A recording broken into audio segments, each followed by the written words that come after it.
hermano, si es tan amable, podemos ir a ubicar un pasaje en la Escritura, por favor. Estaremos en el libro de Génesis, capítulo 37. Génesis 37. Esperamos a que todo lo tengamos. Génesis 37. Y esta historia, hermanos, está llena de Cristo.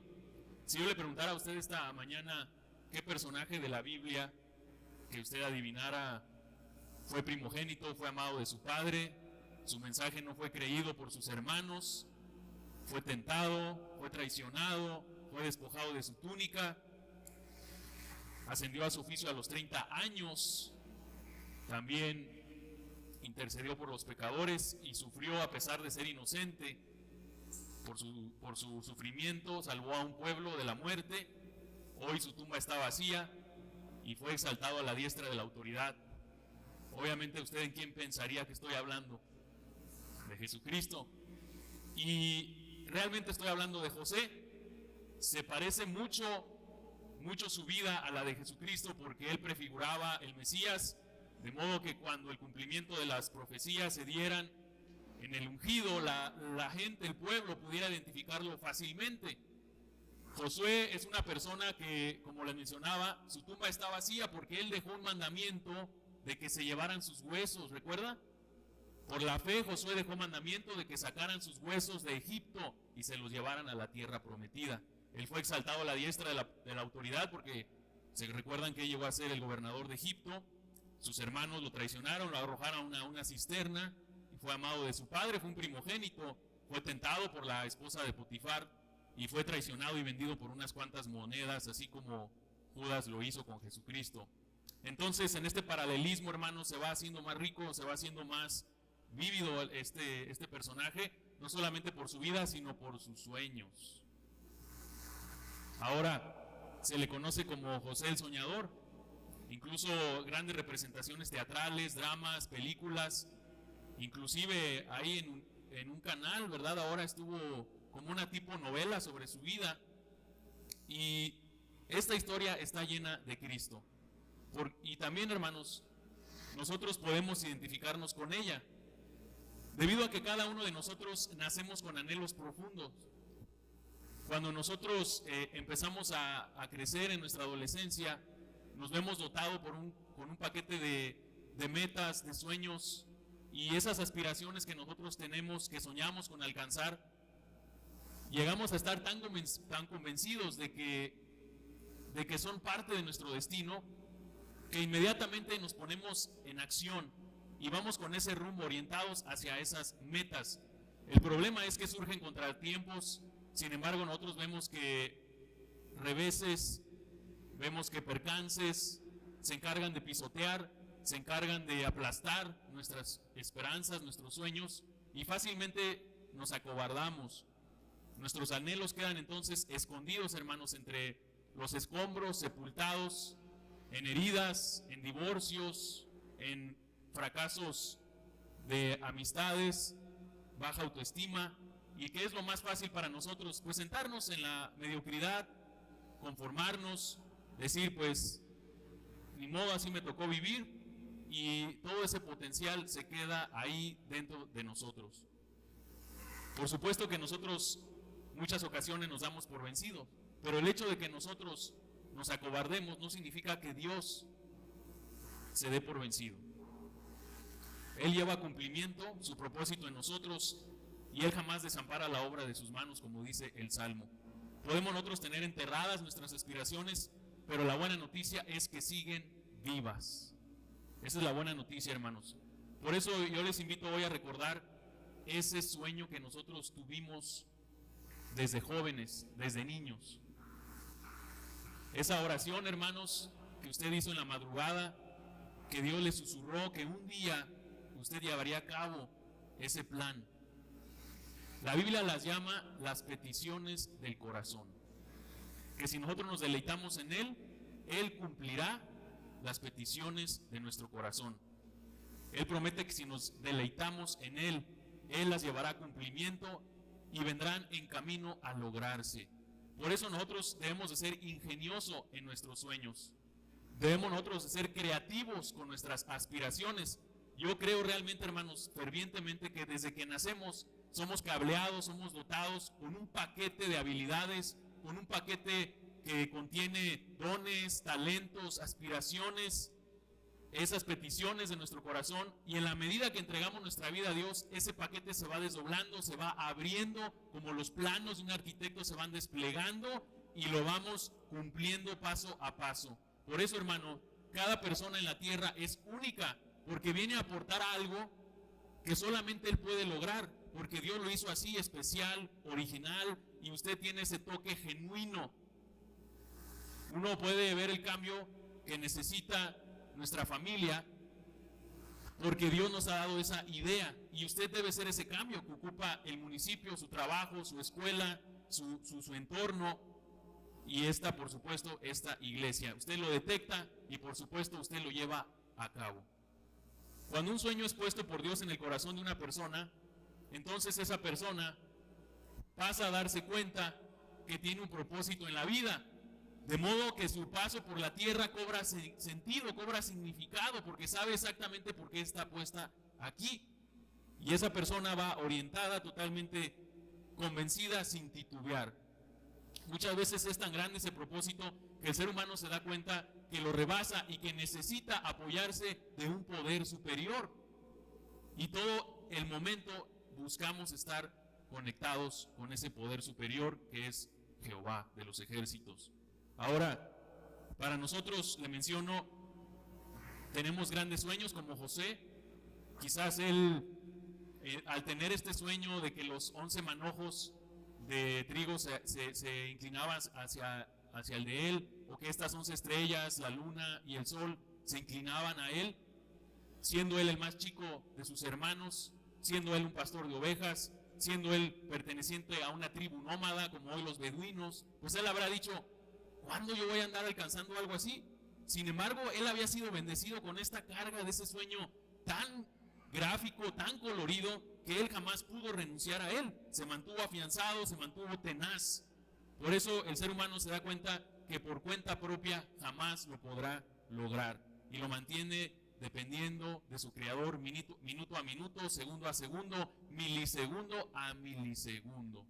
Cuando nosotros entregamos la vida a Jesucristo, comenzamos a caminar con el Mesías, y de alguna manera un fuego nuevo se enciende en nosotros. Algo que jamás antes habíamos vivido, como un tizón ardiente, un fuego en nuestro interior que derrite el desánimo, la apatía, la hostilidad de este mundo, la frialdad de la gente. Ese ánimo, ese fuego y ese anhelo por hacer su voluntad rápidamente se aviva en nuestra mente. Si usted recuerda camino a Emaús, cuando Jesús fue resucitado, se le aparece a Cleofas, y en Lucas 24:15, por ahí lo tenemos en la pantalla, si no, búsquelo también en su Biblia. Lucas capítulo 24:15 dice, junto lo leemos, hermano, dice la escritura: sucedió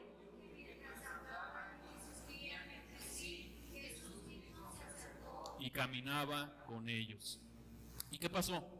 Dice la escritura que se decían uno al otro. Dice, fueron abiertos los ojos y se decían el uno al otro: ¿no ardía nuestro corazón en nosotros mientras nos hablaba en el camino y cuando nos abría las escrituras?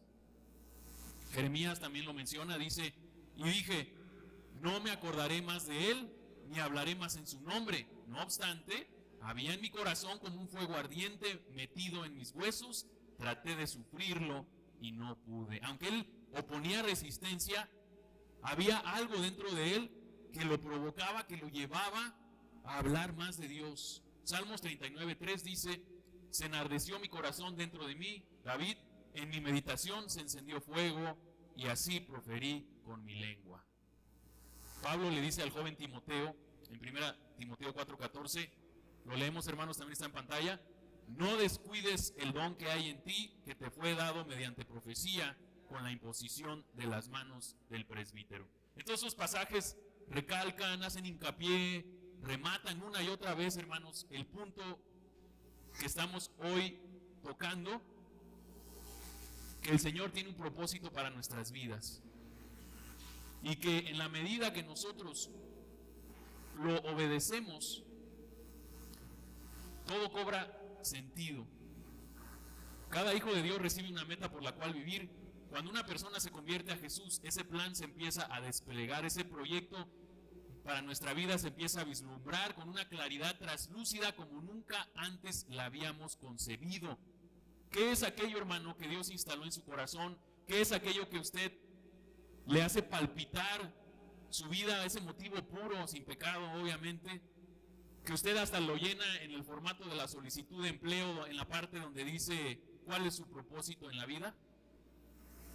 ¿Qué es aquello, hermano, que lo solía mantener a usted entusiasmado, motivado, que usted dice, hoy he descuidado, hoy he dejado de lado, hoy me he ido por otro rumbo, las distracciones, las heridas, los desánimos, las palabras de la gente que me dice, sueñas tú y jamás lo vas a concebir, nunca lo vas a lograr? A pesar de eso, hermano, Salmo 133:8, como vemos nuevamente en la Escritura, hermano, nos recuerda. En la Biblia de las Américas esta versión dice, el Señor cumplirá, es tu misericordia, no abandones las obras de tus manos. ¿Están aquí las obras de las manos de Dios?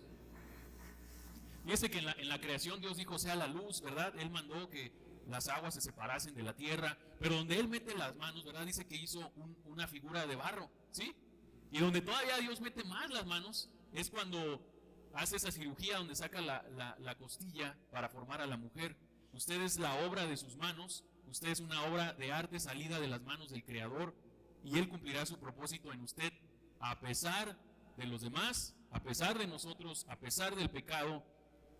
Él lo llevará a cabo. Usted ha escuchado las noticias, ha leído las publicaciones, que ha habido muchos suicidios últimamente. Ahora, de jóvenes, de personas que están en los albores de su vida, están como flores en ciernes, estas jovencitas, y se cuelgan con su propia bufanda. Los jóvenes se encierran en su auto con el humo del carro, hacen la última llamada y se dejan morir. Todo esto, hermanos, es porque han dejado sus sueños, han dejado sus aspiraciones y no tienen sueños que los motiven para vivir.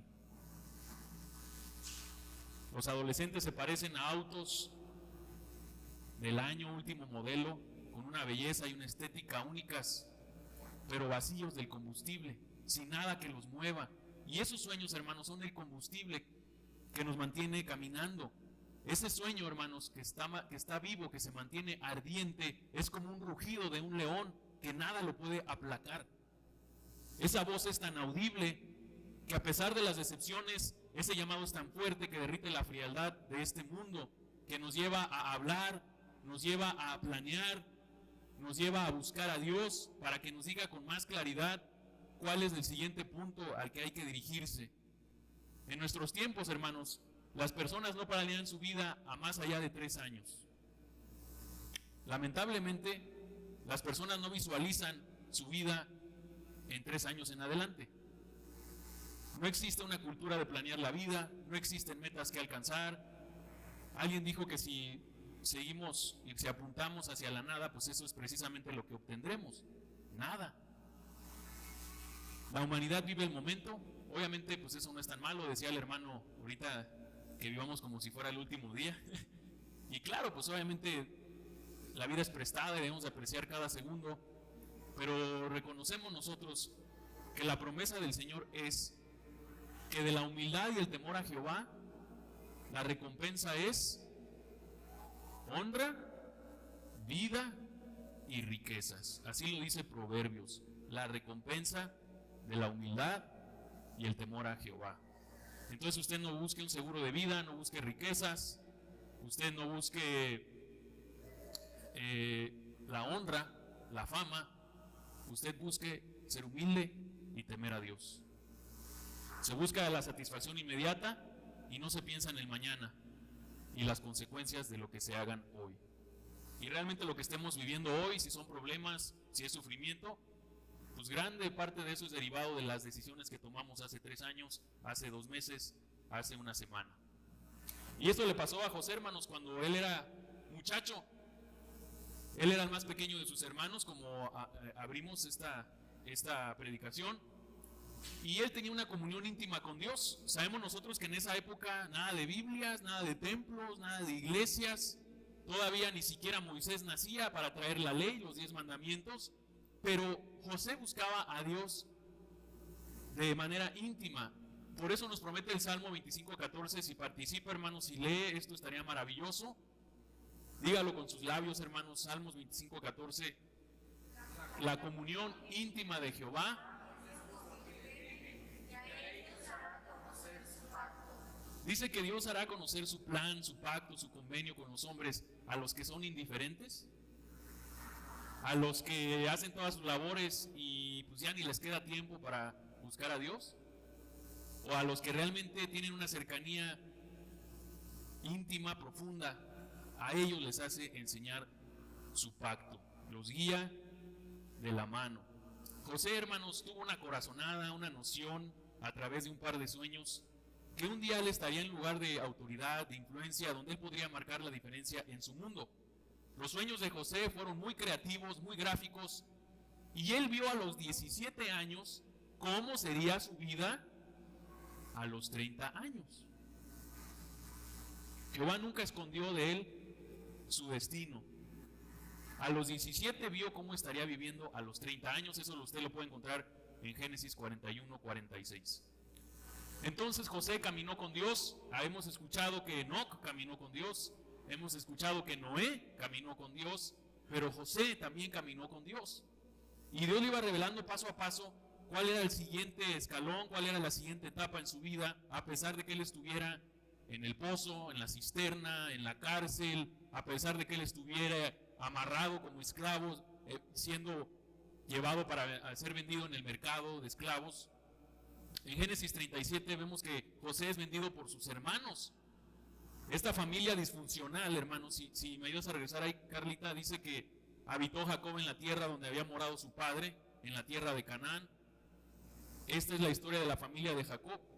José, siendo de edad de 17 años, apacentaba las ovejas con sus hermanos, y el joven estaba con los hijos de Bilha y con los hijos de Silpa, mujeres de su padre, e informaba José a su padre la mala fama de ellos. 4 mujeres, una familia disfuncional, matrimonios polígamos, 2 concubinas, 2 esposas, Lea y Raquel, Silpa y Bilha, 13 hijos en total.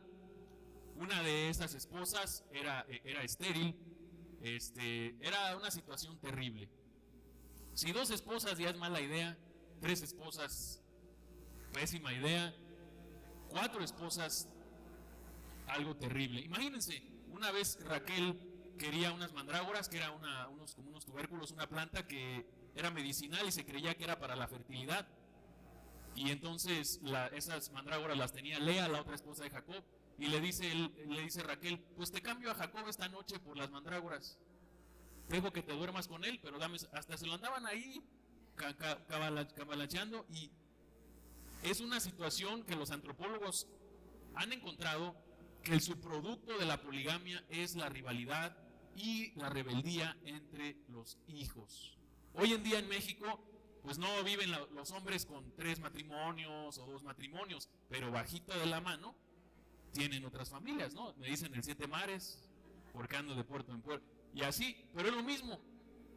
En Tamazula supe de una situación donde un hombre que ya saben que lamentablemente pues una persona que no está en los caminos de Dios, pues obviamente busca cómo satisfacer ese vacío. En este caso fue con las mujeres, y para estas fechas decembrinas fue y apartó un triciclo.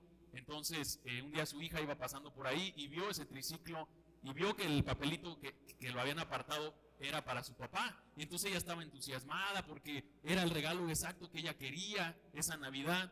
Y pues ¿cuál? Que no era para esa hija, era para su otra hija del otro matrimonio.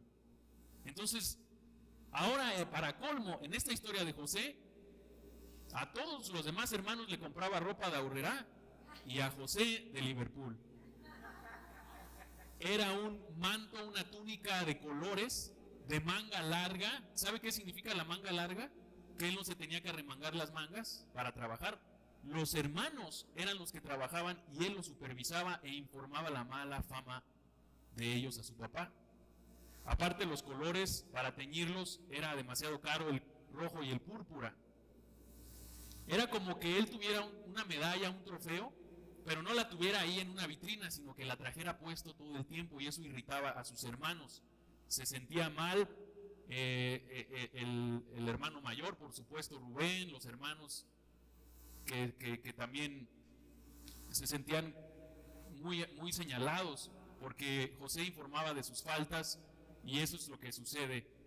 Nosotros, cuando alguien nos evalúa, y tiene razón, en vez de hacer nosotros los ajustes necesarios, el hecho de que alguien esté señalando nuestras faltas, ¿qué despierta en nosotros? Más odio. Y encima, pues el favoritismo de su papá, ¿verdad? Dice que amaba a Israel a José más que a todos sus hijos en el versículo 3, porque lo había tenido en su vejez y le hizo una túnica de diversos colores. Viendo sus hermanos que su padre lo amaba más que a todos sus hermanos, le aborrecían y no podían hablarle pacíficamente. O sea, le hablaban con puras groserías, le hablaban con demasiada odio y rencor, frialdad. Y entonces, aún así, Jacob manifestaba su favoritismo con José. De modo que la historia nos va llevando como en un crescendo, algo así como que va creciendo y aumentando, que él informaba la mala fama de ellos, que él era favorito de su padre y lo amaba, le dio una túnica de colores. Y aquí viene el colmo. Soñó José un sueño y lo contó a sus hermanos, y ellos llegaron a aborrecerle más todavía. Y entonces les dice: oíd ahora este sueño que he soñado. Y es donde él comienza pues a decirse que es el centro del universo, ¿no? Ya estaban hartos de por sí de él, y todavía dice que él, cuando cerraba los ojos, veía una dimensión, una anchura de sus sueños, donde sus hermanos se inclinaban ante él. Ellos ya sospechaban de sus sueños extraños y no le gustaban las interpretaciones a sus hermanos que José les daba, y ellos lo aborrecían aún más a causa de sus sueños y sus palabras. Encima les dice otro sueño, ya con el primero era suficiente. Ya habían hablado mucho de él. Jacob se la pasaba hablando de José, las anécdotas, y pues obviamente los hermanos le decían: pues tus sueños son ilusiones tuyas, son fantasías, nunca se van a cumplir, cenaste muchos tacos y ya alucinas. Pero la realidad es que cada uno pasó a llevarse a cabo. Job 33, 14 al 16, hermanos, si lo leemos juntos, Job se escribe inclusive antes que Génesis, es el libro más antiguo de la Biblia. Job, vamos a leerlo juntos, dice la escritura: sin embargo, en una o en dos maneras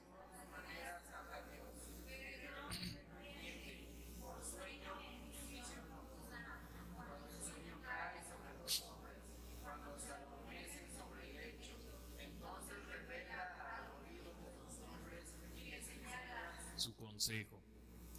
Ahora, sabemos que pues la Biblia escrita, todavía Juan Gutenberg no inventaba la imprenta, ¿verdad?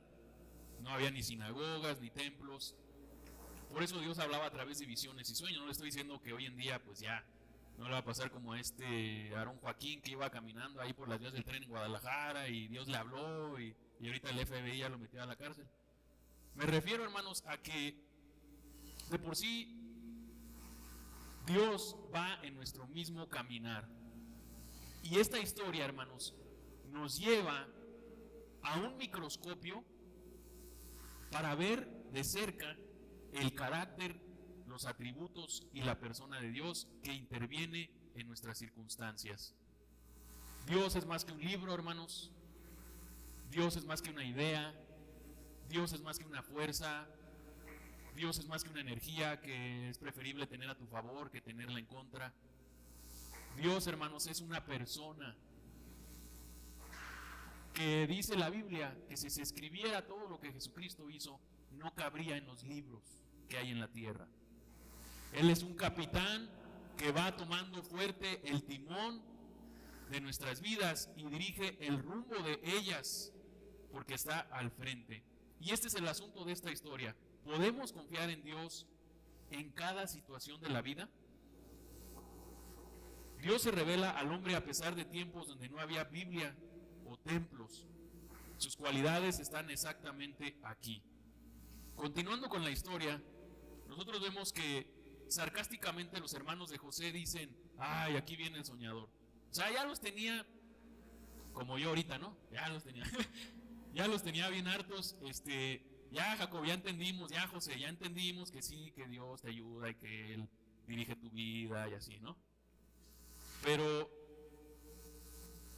dice que ellos dijeron el uno al otro: he aquí viene el soñador. Porque Jacob mandó a José hasta Dotán a buscar a sus hermanos. Obviamente no se lo querían llevar con él. Y ya lo ven venir de lejos y dicen: ay, otra vez vamos a ver qué hacemos con él, para ver qué será de sus sueños. Nos deshacemos de ello.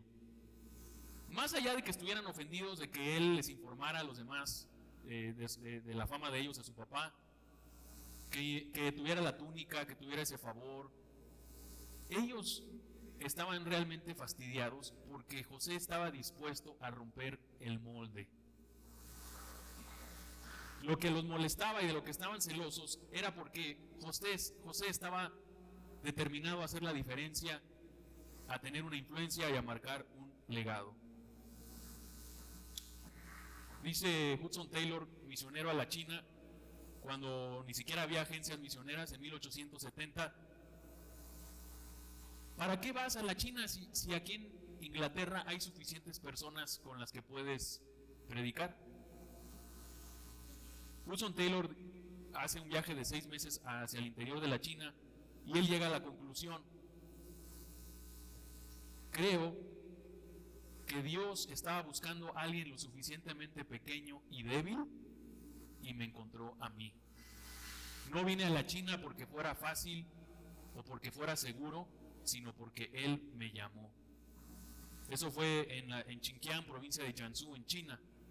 Entonces los hermanos dicen: venid, matémosle y echémosle en una cisterna y diremos: alguna mala bestia lo devoró, y veremos qué será de sus sueños. ¿Sí se da cuenta cómo el ataque iba a los sueños? ¿Cómo el ataque iba a disuadirlo? ¿Cómo el ataque iba a quitarle la inspiración? Ellos querían que él enterrara su sueño porque los encandilaba. Ellos querían empequeñecer su sueño porque los hacía verlos a ellos más grandes. Y ese sueño brillante es el que la sociedad quiere opacar. Las personas nos están revisando nuestras motivaciones. Las aspiraciones representan una amenaza para ellos porque tú traes una maleta llena de palabras que te dicen: sí lo lograrás. Ese bulto de ideas, de estrategias innovadoras que asustan y a veces hacen a las personas sentirse incómodas, no saben cómo reaccionar, y a las personas les encantaría, les fascinaría que usted abandonara sus metas. ¿Por qué? Pues porque así no se verían rezagadas. ¿Sí me explico? Porque así esas personas que saben que empezaron en el mismo lugar que tú, pues tendrían pretextos. Al cabo que él tampoco pudo, pues yo tampoco. Entonces, esas personas, hermanos, usted las conoce. Si buscaran esas ideas frescas y únicas que Dios puso en ellos, también se concentrarían y las llevarían a cabo y dejarían de estarle estorbando a usted. Las personas se enfocan más y se están fijando en lo que las demás personas hacen o dejan de hacer que en cumplir y desarrollar el don que Dios les ha dado a ellas. Bueno, entonces José ya tenía a sus hermanos hartos, quería que renunciaran a sus sueños. Ellos querían que dejara de denunciar sus errores, que tan solo se quitara esa túnica que los entristecía y los opacaba.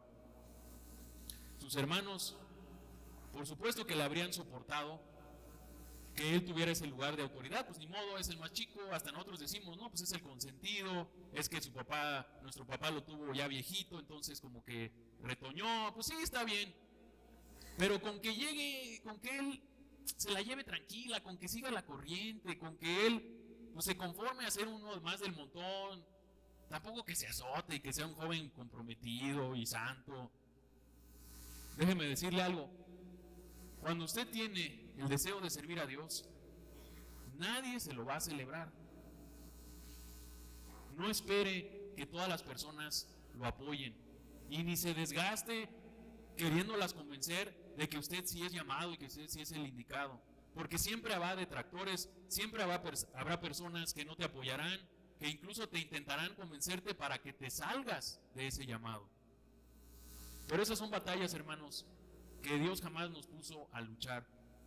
No se desgaste, deje de perder el tiempo, déjelos ir y comience a correr la carrera de la fe. Eso es lo que les aturde, el hecho de que usted está avanzando hacia adelante, llevando a plenitud todo aquello que el Señor le propuso, le especificó, y usted lleva cumpliendo las obras que Dios preparó de antemano para que usted anduviese en ellas. Quizás usted haya escuchado un cantante que se llama Evan Kraft. ¿Sí lo conocen?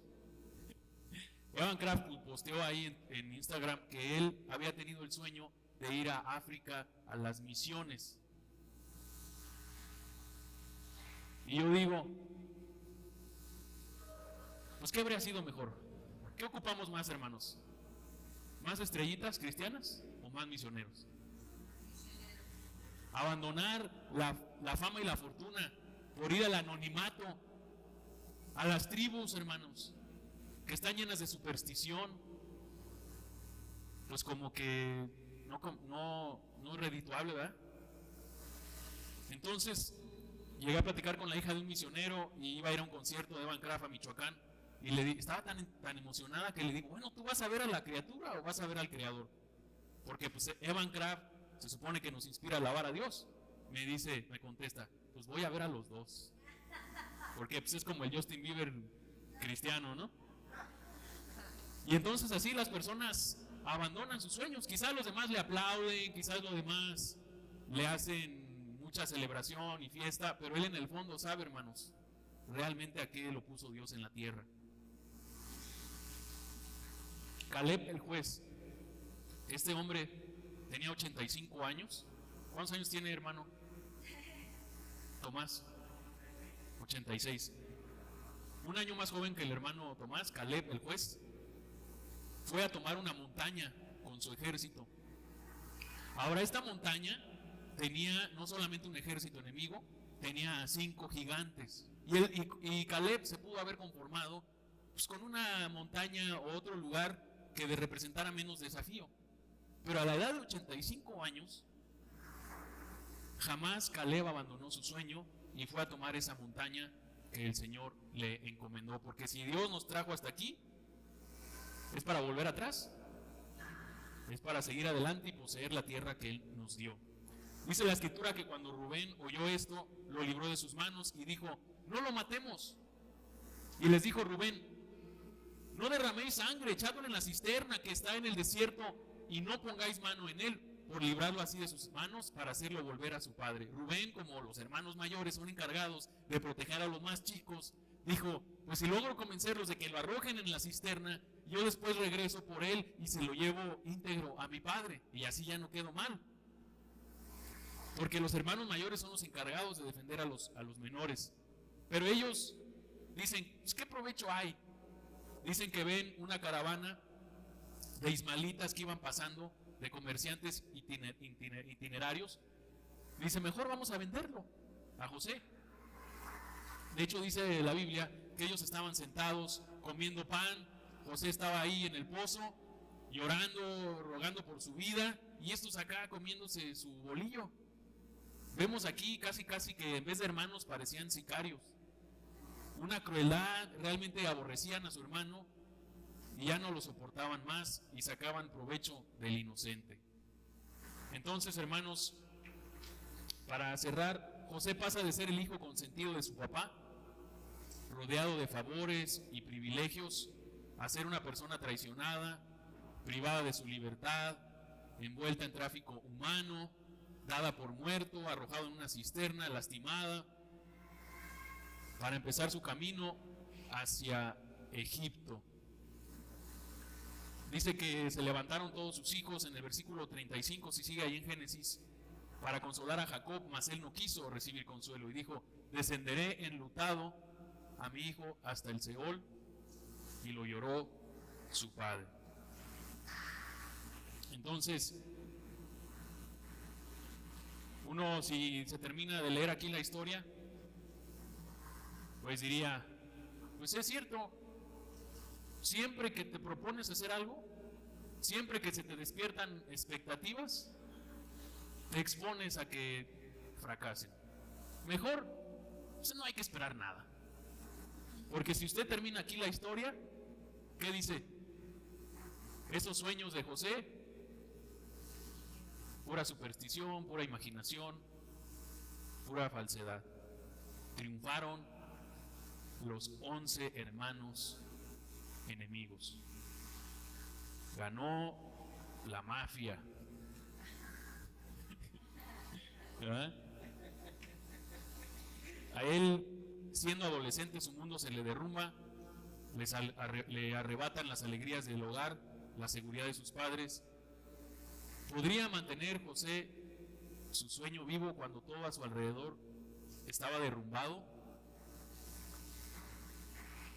¿Ese sueño era un sueño o era una pesadilla? Cuando todo está saliendo mal en nuestras vidas, hermanos, ¿alcanzamos a ver que Dios está escribiendo una historia más grande que nosotros? ¿Usted cree que Dios puede sobregirar nuestra situación? Porque ellos realmente estaban pensando que iban a destruir sus sueños. Dijeron, y veremos qué será de sus sueños. Pero, ¿qué cree? Realmente estaban ayudando a que se cumplieran. ¿Sí es así? En Romanos 11:29, hermanos, si lo leemos juntos para terminar, dice la Escritura, porque de Dios. La vida está llena de reveses, hermanos. Quizás algunos de ustedes hoy en día están decepcionados, están desanimados y vinieron en este preciso momento a la iglesia para ver si alguna palabra, una alabanza, aliviara esa decepción que usted tiene, para que esa herida dejara de doler tanto. Quizás usted vino hoy a la iglesia porque rompió en esta semana con alguien, un trabajo le salió mal, no le dieron el crédito que usted ocupaba, probablemente perdimos un empleo, el ascenso o el reconocimiento en nuestro trabajo nos fue negado. Quizás usted no pudo ir a esa universidad con la que usted soñaba o estudiar esa carrera que usted se propuso. Quizás nosotros, un ser querido, un amigo, tomó una decisión que nos está lastimando el día de hoy. Pudiera ser ese el caso. Pero a pesar, hermanos, de que los tratamientos médicos, los diagnósticos digan una cosa, que fracasen, sabemos que la vida está llena de reveses. Cada vez que nos entusiasmamos, ¿verdad? El justo, cuando se entusiasma por el plan de Dios, dice Salmos, muchas son las aflicciones del justo, pero de todas ellas lo librará Jehová. Y José pudo haberse dejado llevar por la derrota y seguir viviendo una vida detrás del rencor. Quizás él se pudo haber resignado a que iba a estar en una vida miserable como esclavo y renunciar a su sueño. Pero en Génesis 39, versículo 1 dice la Escritura: llevado pues José a Egipto, Potifar, oficial del faraón, capitán de la guardia, varón egipcio, ¿qué dice, hermanos? Lo compró de los ismaelitas que lo había llevado allá. Mas Jehová, y fue varón egipcio, que Jehová estaba con él y que todo lo que él hacía, Jehová lo hacía prosperar en su mano. Así halló José gracia en sus ojos y le servía, y él le hizo mayordomo de su casa y entregó en su poder todo lo que tenía. Y aconteció que desde cuando el encargo de su casa y de todo lo que tenía, Jehová bendijo la casa del egipcio a causa de José, y la bendición de José estaba sobre todo lo que tenía, así en casa como en el campo. ¿Cómo ve, hermano? ¿Cree usted que cada negativo de la vida nos puede llevar a un positivo? ¿Cree que todo lo malo que nos acontece, como dice Romanos 8:28, los que somos llamados conforme a su propósito, todo lo malo nos ayuda a bien? ¿Cree usted que Dios puede encaminar esas acciones de odio hacia nosotros, hacia un positivo, hacia algo mejor? ¿Cree usted que Dios puede sacar una ilusión de cada desilusión? ¿Cree usted que Dios puede lograr una anotación de cada decepción? ¿Que Él puede mostrar gracia de cada desgracia? ¿Cree usted que Dios puede entresacar lo precioso de lo vil? Él lo puede hacer y lo acabamos de leer aquí.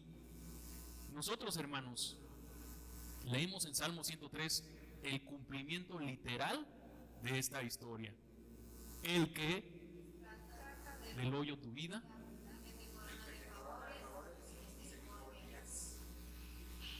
¿Sí se da cuenta que ese versículo describe la vida de José? Estuvo en un hoyo, estuvo en un pozo, y el Señor lo llevó a un lugar de autoridad, de favor y de misericordia. El problema es que nosotros, hermanos, idolatramos nuestro libre albedrío. Es que todos tenemos capacidad de elección. Es que tú eres el arquitecto de tu vida. Es que tú cosechas lo que siembras. José, ¿qué cosechó, hermanos? Obediencia a su papá, fidelidad a las revelaciones de Dios. Y vemos aquí que pareciera que el tiro le salió por su culata porque sus hermanos lo quieren destruir. Pero cuando nosotros decimos, como dijo nuestro hermano Cornelio, Dios es soberano, y nuestra voluntad, nuestro libre albedrío jamás anula la soberanía de Dios. Cuando nosotros como cristianos hablamos de la soberanía de Dios, queremos decir su derecho absoluto de dominio sobre toda la creación, que es el monarca supremo en el cielo y en la tierra, y que como Dios todopoderoso es el que asciende al trono, es el que manda, es el que rige, es que está exaltado infinitamente en rango, poder y autoridad sobre todo. La soberanía de Dios nos habla del reinado divino de Dios, donde Él ejerce su poder absoluto para gobernar a sus criaturas de la manera que Él ve que se ajusta a los fines que solamente Él puede determinar. Él es el que toma consejo y el que decide, y nada se le escapa de sus manos, y no hay nadie que pueda decir, ¿qué haces? Eso lo dice Daniel 4:35, hermanos. Todos los habitantes de la tierra son considerados como nada, y Él hace según su voluntad en los ejércitos de la tierra y entre los habitantes, en los ejércitos del cielo y en los habitantes de la tierra, y no hay quien detenga su mano y que le diga, ¿qué haces? Entonces, hermanos, ¿quién estaba dirigiendo el rumbo de la vida de José? ¿Quién era el arquitecto de su destino? ¿Quién iba al timón de su navío? ¿Usted se ha subido al metro, hermano, a los trenes? ¿Sí? Sabe que el operador tiene un destino, ¿verdad? Todas las personas que se suben al metro van al mismo destino que el operador. Él se para en diferentes estaciones, en diferentes puntos de su vida, y les dice, la salida está a la izquierda y la salida está a la derecha. Usted, hermano, en su vida hay personas que no lo van a acompañar hasta el final. Tiene que decirles, la salida está a la derecha y la salida está a la izquierda. Déjenme continuar con el propósito y el destino que Dios me ha dado. Así aprendió José a no depender de su persona ni de su prestigio, porque la esposa de Potifar lo difamó. Así José aprendió a no depender de su familia, porque lo traicionó. Así aprendió José a no depender de su influencia, porque el copero del rey lo olvidó cuando él estuvo junto al faraón. Lo único que aprendió José es en confiar en Dios en cada momento de su vida. Quizá usted, hermano, este año sus hermanos o su familia lo traicionó y va a ser amargo, va a ser difícil reunirse en la cena de Navidad y verlos de nuevo. O al revés, ¿qué tal que si usted junto a otras personas estuvieron burlándose de los sueños de alguien más y nada más le estuvieron estorbando y nada más lo estuvieron criticando? Deje de hacer eso, hermano, y concéntrese en lo que Dios lo puso a hacer a usted. Las personas pueden rechazar nuestro sueño, nos pueden tratar como a un objeto, vendernos por unas monedas. Si usted en la cena de Navidad se va a pasar hablando de quién se va a quedar con cuál terreno y con cuál casa, o usted se puede reencontrar como José con sus hermanos y perdonarles. ¿Sabe por qué perdonó José a sus hermanos? Porque fíjese, los echó 3 días a la cárcel. Los engañó de que él no era José, les estuvo hablando en egipcio. Agarró a Simeón de rehén, les escondió una copa en un saco. Jugó con ellos porque los acomodó en la mesa por orden de primogenitura. Pero lo que hizo soltar ese rencor de José, dice la Escritura, cuando ellos se acercan a él y se inclinan en reverencia, dice que entonces se acordó José de su sueño y se dio cuenta que todo estaba dentro del plan de Dios y que nada había sucedido por casualidad, por mala suerte, por coincidencia o por tragedia. Dios iba paso a paso en el mismo caminar que José, y como dice el versículo, y Jehová estaba con él. Vamos a orar, hermanos. Padre, te damos gracias en esta hora por tu misericordia, por este tiempo tan hermoso, Señor, que tu palabra está viva, tu palabra está fresca, Señor. Tu palabra está actuando en nosotros, Señor, mostrándonos esas historias tan coloridas, que nosotros nos identificamos con José, Señor, o nos identificamos con los hermanos de José. Ayúdanos, Padre eterno, a realmente realizar, Señor eterno, aquello que tú pusiste en nosotros. Quizá las personas tengamos buena reputación, un gran puesto, pero tú sabes, Señor, en el fondo de cada uno de nosotros cuál es el llamado, cuál es el don que hemos descuidado. Te pido, Señor eterno, que tú avives ese tizón encendido en nosotros, ese fuego que derrita, Dios eterno, nuestras propias insensateces, nuestras propias malas decisiones, nuestro propio pecado. Y Dios eterno, nos purifiques para tener claridad en medio de este mundo desorientado y poder elegir lo mejor, que es cumplir tu sueño de un mundo mejor, del reino de Dios en la tierra, anunciado, creído y aceptado por todos. En el nombre de Jesús, amén. Dios les bendiga, hermanos.